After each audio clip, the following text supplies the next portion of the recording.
Not every truth wants to be revealed. Are you ready to open the file? For decades, the word UFO meant one thing in America: little green men, conspiracy theories, late-night radio shows. But today, something has changed, not because of Hollywood, not because of social media, but because the U.S. government itself started saying, "We don't know what these things are." And that single sentence changed everything. A veteran UFO reporter recently reflected on this shift in American thinking. For years, people who reported strange objects in the sky were laughed at, pilots were told to stay quiet, radar operators were ignored, witnesses were labeled as unreliable. But now, those same types of reports are being presented in Congress, in official documents, in national newspapers, and suddenly, what used to be fringe is becoming mainstream.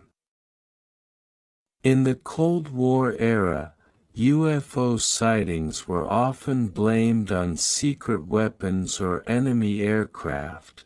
During the space race, they were blamed on experimental technology.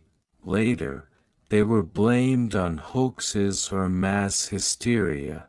The pattern was always the same: if we can't explain it, we make fun of it, because laughing at something feels safer than admitting we don't have an answer. But today's reports are different. These aren't just blurry photos from civilians.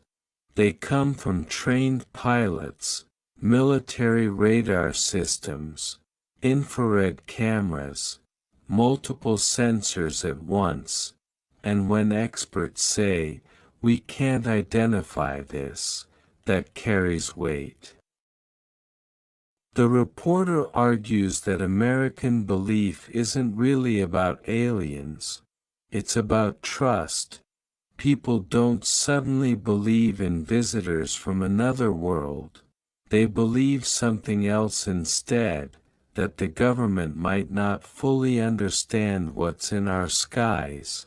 And that's new.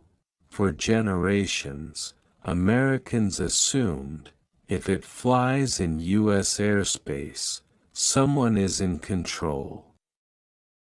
Now the message is.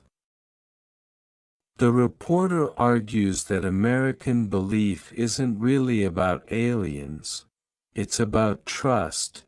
People don't suddenly believe in visitors from another world. They believe something else instead, that the government might not fully understand what's in our skies. And that's new. For generations, Americans assumed, if it flies in U.S. airspace, someone is in control. Now the message is.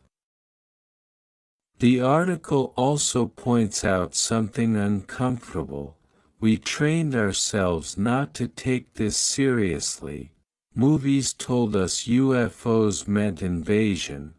TV shows told us believers were eccentric. Newsrooms avoided the topic to protect their credibility. But now, the Pentagon is talking about it. Scientists are debating it. And journalists are covering it seriously, so Americans are stuck between two instincts: curiosity and embarrassment. We want answers, but we don't want to sound foolish asking the questions. That tension defines this moment. The reporter suggests UAP isn't really about the sky, it's about psychology. It forces society to admit something rare: there are limits to what we know. And in a culture built on technology and control, that's unsettling, not terrifying, just humbling. For most of American history, UFOs lived in the shadows, in jokes, in fiction, in rumor. Now they live in reports, in hearings, in serious conversation, not because we found the answer, but because we finally admitted we don't have one. And maybe that's the real story, not what's in the sky, but how America is learning to look up without laughing. The truth is still hidden.